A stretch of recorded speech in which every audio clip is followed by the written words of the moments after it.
বরিশালে বর্ণাঢ্য আয়োজনে সরকারি বালিকা উচ্চ বিদ্যালয়ের বার্ষিক সাংস্কৃতিক অনুষ্ঠান ও পুরস্কার বিতরণী ২০২৫ অনুষ্ঠিত হয়েছে। ২০শে ফেব্রুয়ারি বৃহস্পতিবার বিকেল ৩টায় বিদ্যালয়ের মাঠে এই আয়োজন করা হয়।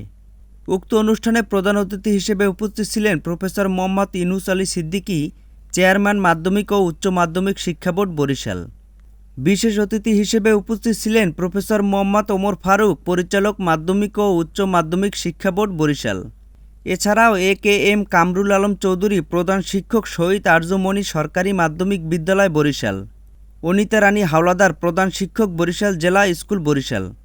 উক্ত অনুষ্ঠানে সভাপতিত্ব করেন নাজমা খানম, ভারপ্রাপ্ত প্রধান শিক্ষক, বরিশাল সরকারি বালিকা উচ্চ বিদ্যালয়। অনুষ্ঠানের শুরুতে অতিথিদের ফুল দিয়ে শুভেচ্ছা জানানো হয় স্কুলের পক্ষ থেকে। উক্ত অনুষ্ঠানের শুভ উদ্বোধন করা হয় পবিত্র কোরআন তেলাওয়াতের মাধ্যমে। এরপরে গীতা পাঠ করা হয়। শুভেচ্ছা বক্তব্য প্রদান করেন প্রতিষ্ঠানের ভারপ্রাপ্ত প্রধান শিক্ষক নাজমা খানম। পর্যায়ক্রমে অতিথিরা তাদের মূল্যবান বক্তব্য প্রদান করেন। আলোচনা সভা শেষে শিক্ষার্থীদের উদ্যোগে মনোমুগ্ধকর নৃত্য ও সঙ্গীত পরিবেশন করা হয়, যা নজর কাড়ে সকল অতিথি ও উপস্থিতি জনতার। তাদের এমন আয়োজন দেখে ভূয়সী প্রশংসা করেন।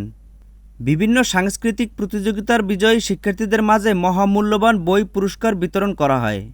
কোমলমতি শিক্ষার্থীদের এসব উপহার সামগ্রী তুলে দেন অতিথি ও বিদ্যালয়ের শিক্ষক শিক্ষিকাবৃন্দরা। বার্ষিক সাংস্কৃতিক ও পুরস্কার বিতরণী অনুষ্ঠানে সকল শিক্ষার্থীদের উপস্থিতি ছিল চোখে পড়ার মতো। অভিভাবকবৃন্দরাও এই আয়োজনে অংশ নেন স্বতঃস্ফূর্তভাবে।